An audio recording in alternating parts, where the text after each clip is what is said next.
look like crap. All right, it's day 138. We're leaving the Moxie Pond Ball Mountain Shelter, something with Moxie. Anyways, we slept. It's kind of cool. We had a tent site on the side of the pond. Woke up in the morning to the loons, and things are loud. It was pretty cool. At some point in the night, we had, I think it was some kind of wolves, but they were really loud. It woke me up. Anyways, good night. A little bit of rain, not too bad. Got the tent wet, but you know, it was pretty dry when everything else was pretty dry when I woke up, so that was good. We'll have to dry our stuff out at some point. We're heading to Shirley Blanchard Road. It's about 12 miles. Not too much of a climb today, which I'm thankful for. It's going to be something over 1,000 feet. Got one little mountain to climb, but a little one. And it should be an easy day. And the goal today is to end up at Shaw's hostel in Monson, Maine, which will be our stepping off point. We plan to spend the rest of today and then tomorrow at Shaw's and plan our 100-mile wilderness deal, and maybe the Katahdin ascent also. So it's all exciting. Have some worries about the 100-mile. Main one really is, obviously you got to carry food a lot longer. We may be able to get us resupply in the middle, so that's 4 or 5 days of food, which is heavy. But my biggest concern is battery life on my phone. I don't know how that's going to work. What I've learned is that my phone pretty much lasts, and I can do things to probably, I normally don't use battery saver mode, but I can put it in battery saver mode. I often put it in airplane mode while I'm hiking, especially if I don't get service, so it's not always trying to ping a cell tower. That saves a lot of juice. But I normally only get a day out of my phone. And then my battery banks, they supposedly 10,000 milliamp hours, but yeah, if that was true, I would get 2 full charges on my phone, which is 4,500 milliamp hours. And I don't. I usually get about 1 charge. So that means I'm good for the next day with 1 bank. So I have 2 banks, so that's 3 days. But if I'm out there for 4, what do?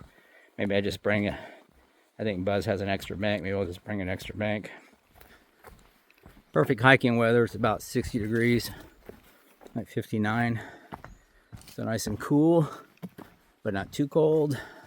No need to layers. And yeah.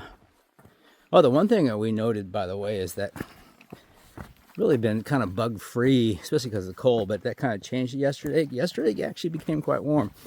While I was hiking, it got up to about 85, which has been unusual for what we've been experiencing.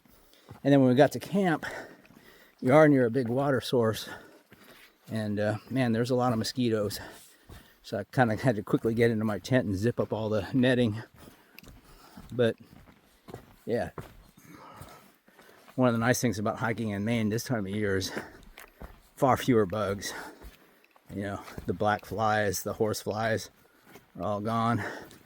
Not much in way of ticks. It's much better.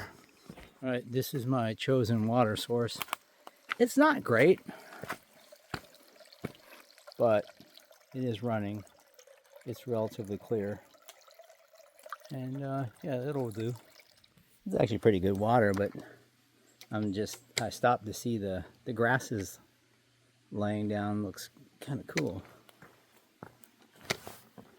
All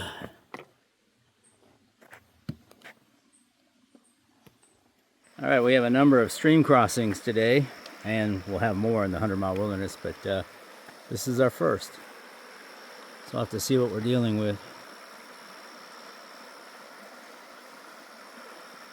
I think one of the comments was if you go down by the island, it's easier, which I think they mean down there.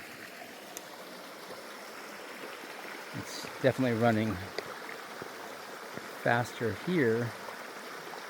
Yeah.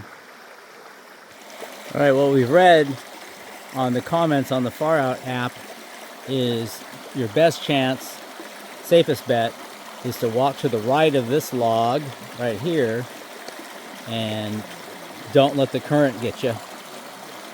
And you'll get wet, but that's just the way it is. That really wasn't too bad. You feel the current, but it's not too strong. I know some days it's a lot worse. It's a lot higher and the current's a lot bad. So that was pretty marginal. Almost to my knees. Pants needed a washing anyways. The only thing I think you have to be kind of careful of is those rocks underneath are just slick as snot. Just covered in moss. But yeah, we made it. I think I got 2 more of these. We'll see how they go. Unbuckled. Water's cold. Rocks are slippery. Oh my God. Hey, your pants are going to get washed. Yeah.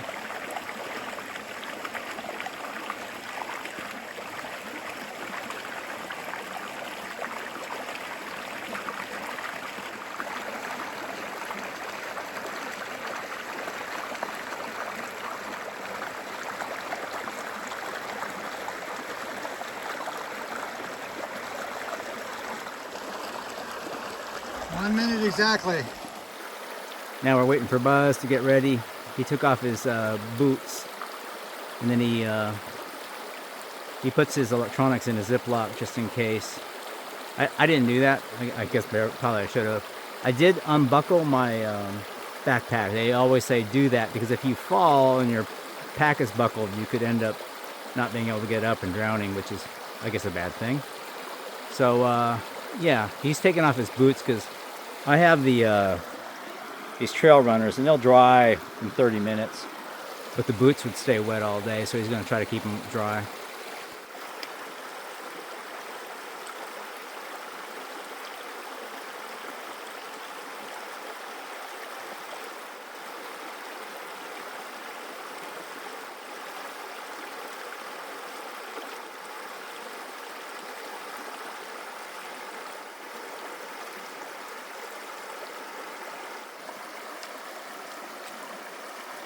That was Bald Mountain Stream.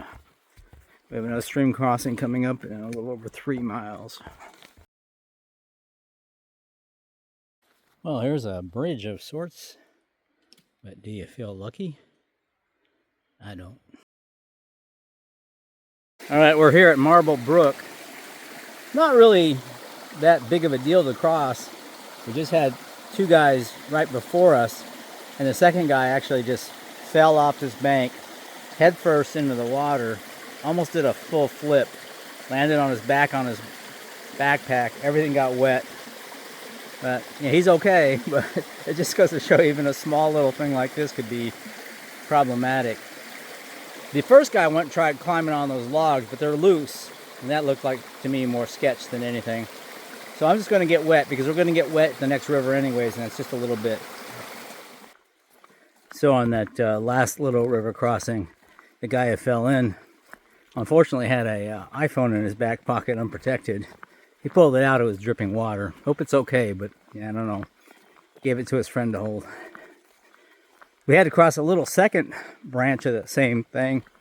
That went without much drama, though Buzz slipped in. He was going to jump, but he's got the his water shoes on, and so great in the water, but not so good on traction.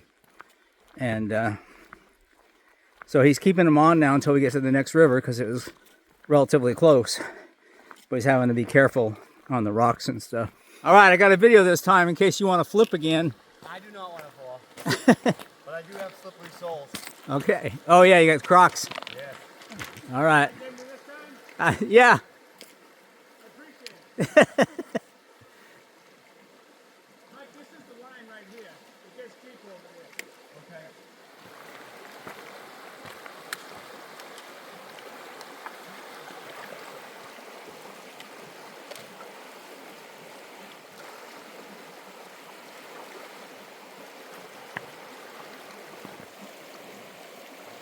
It's not too deep. This should be our last river crossing of the day. All right, that stream we crossed was the west branch of the Piscataqui, or Taquis, but probably Taki, I don't know, river. Yeah, and I thought that was the last one, but apparently not. We have one more stream crossing to do, and that's the main Piscataqui, however you pronounce it, river. So in regards to camp shoes, the ironic thing is, I ordered like 9 different pairs, maybe more, I don't remember, 14, I don't remember, but I ordered all these different shoes to try to make sure I got the best ones, the lightest ones, and all that. And now I'm not using any. So I did bring the Sun socks, Randy Sun, I think they're called, Sun socks. They're just water socks, and they may have been a good idea for stream crossing. They are not a good idea for me for camp life, because you might as well have been barefoot in terms of stepping on sharper things, and then they get all dirty and wet and muddy, and I had to deal with them. And it's like, yeah, screw that. I'd rather be barefoot, which I've done a few times in camp. So in camp, are there times I wish I had camp shoes? Certainly. Yeah, it's you get into your tent, you take off your wet shoes and socks, and then you got to go get water, you got to go hang your food bag, and yeah, now what are you gonna do? Well, you put your wet shoes back on, and it'd be nice to not do that, but it's not that big of a deal. Excuse me. And to have carry these camp shoes everywhere for that 4 minutes I used them just doesn't seem worth it, so I'm not carrying them. I do use the Zero brand shoes as my favorite shoe. I leave them in the van, and I use them. Sometimes I change out of my shoes at the van, especially if they're muddy, and then put those on. Sometimes I wear those into the hotels or restaurants. That's what I use them for, but not camp, not water crossings. The other downside of the water crossings, by the way, is, I left Buzz back there. He'll catch up and pass me, of course, but because it takes him 5 minutes to take his water shoes off and put his boots and everything back on again. And 5 minutes before you cross and 5 minutes after you cross, 10 minutes for each river. I know it's just me, but I can't be bothered. I wouldn't bother to do that. So yeah, so I just get my shoes wet and it's fine. The pants dry. I was wrong about the shoes drying in a half hour. It's pretty cold out, cool, and took them about an hour to dry. Just about time to get them wet again. But again, it's no big deal. But in regards to camp shoes, it's one of those hike your own hike. A lot of people love them. A lot of people carrying them. See Crocs all over the place. I think Buzz likes his water shoes. Buzz likes his Keen boots. Me, I wouldn't be a big fan, but I like the trail runners. But yeah, everybody has their own preferences, what they like to do.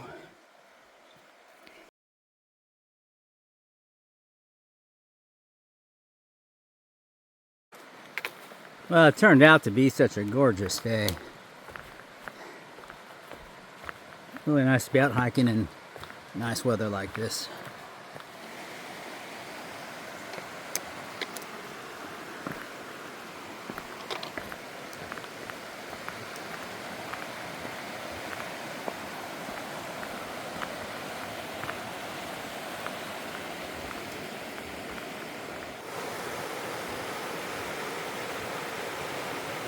All right, we stopped at the Horseshoe Canyon Lean-To. Pretty nice looking lean-to. It sleeps at least 8. Got a nice fire pit, place to sit, and yeah, Buzz made us some excellent, as usual, coffee, and we're ready to roll on. Man, this trail's been running alongside this river for quite a ways, and it's beautiful. With the sun coming off of it. Wow. But check out this river. We're just walking along this path, and I don't know, it's been miles of walking on this edge. It goes up and down, but always right alongside the river. We're down to 2 miles to our final destination where we get picked up by the van. A little bit before that, 0.2 miles before that, we have to cross our last stream. Osprey on top of there, it just flew by. Okay, one last river crossing today. Yeah, I know. Cool. Cool. Awesome. Enjoy. Thank you. Congratulations. You like wading in the river? Right, it's not cold. He went through the deep part. He didn't follow the river. Yeah, I guess that's what happens when you're known for a while. Does he You just know you're gonna dry out. Does he still just have his shoes on? Just walk Yeah. there? Yeah, he just walked. I'm getting a lot of sun glare.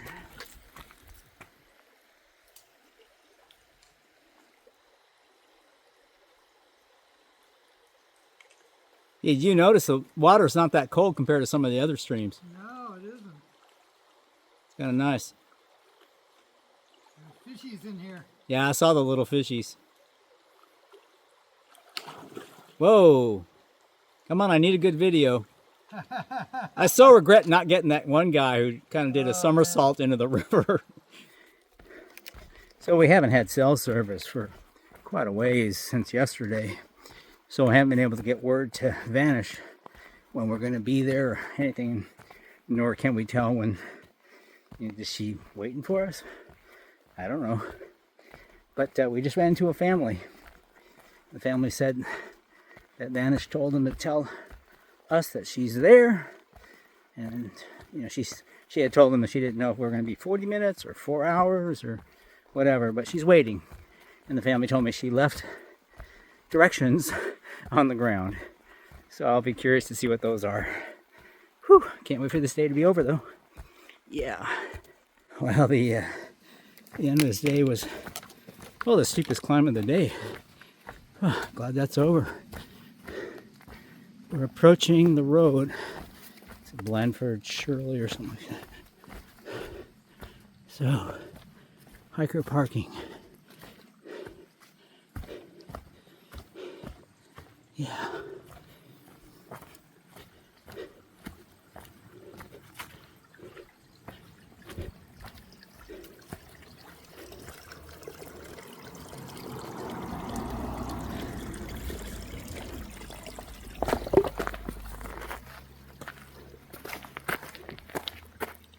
AT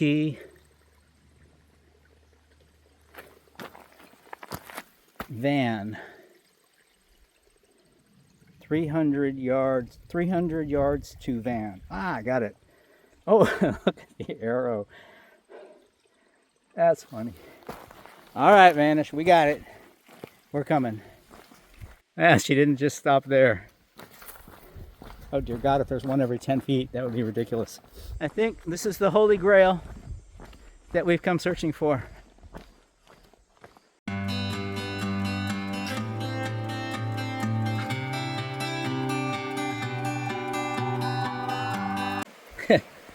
I see my hair and my camera lens thing, and I'm like, dang. Anyways, so yeah, let's talk about my knee. And I know there's groans out there. It's like, man, it's like going out to Denny's with some older relative who wants to talk about his or her medical issues and pains. But yeah, knees are a thing on the trail, right? So, get the hair out of my face. So originally, Buzz had his knee issue, and I developed pretty much exactly the same knee issue. It's a pain on the outside. I don't know much about knees. It's a pain on the outside of the kneecap. So on my left knee, it was to the left of the kneecap, and it was only on descends. So, and what I learned was that I couldn't put the right foot in front of the left foot without pain. So you develop this kind of weird walk or sideways walk or crab walk to not be in pain. Anyways, I think that was just from overuse. Well, that's sure that's the right word, but yeah, we overdid it, carrying full packs, walking 16 miles. And, Buzz has been treating his with ice and rest. But wearing the compression sleeves seemed to help too. Anyways, I think his is much better. I can say for sure that mine is much better too. not having that problem. I do think that if I pushed it again, I probably would develop the problem again. It would come back. It takes a while for it to go away. So that's good. Same with my plantar fasciitis, by the way. As a side note, I think going back to 0 drop shoes, little by little, it felt better, and it's barely a thing anymore. I'm reminded of it every once in a while, but it's not bad. Definitely not a issue. So, but the new thing, you know, I fell, pretty much landed on my knee. It did something. And now I get this pain that's going like a stabbing pain right up the top of the kneecap, up the leg. And it's with more so on ascends. Anytime I push off on that leg. And so yesterday when we started, I thought it would be better after a day of rest, but it wasn't. And it got very painful very quickly. I tried to endure it, and it just made me walk really slowly. And I tried telling my brain, like, it's going to hurt slow or fast, it don't matter. But my body wasn't listening. It just kept, I walked really slow. So, knowing I was probably going to run out of daylight again, I stopped and I tried putting on a patella brace. Now, probably anyone who knows about knees would probably go like, dude, that's not the right thing. I didn't know if it would help or not. Tried it for some time. It definitely didn't help. So then I stopped and put the compression sleeve on, and that did help. It alleviated some of the pain, not all. And I was still walking pretty slow. So then I took 2 ibuprofen, and that really made a big difference. So what we know now is, you know, that the sleeve and ibuprofen seems to be the trick for hiking. Now the reality is I was told by my cardiac surgeon 15 years ago, more, never to use ibuprofen. I'm not allowed to use it. So I know that, but I hate the walking in pain, and I hate walking that slow. So I don't know. I'm thinking of the mindset, just like, well, screw it. I'm just going to keep using ibuprofen. And this hair is driving me nuts.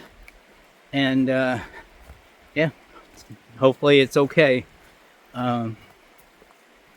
Yeah. So today, I took 2 ibuprofen, put the sleeve on, and I feel great. So I think as long as I do that, I'll probably be okay to finish this thing. Yeah. Or maybe it'll get better. I hope. We'll see. Anyways, that's the knee. I'm almost dropping my phone. Sorry.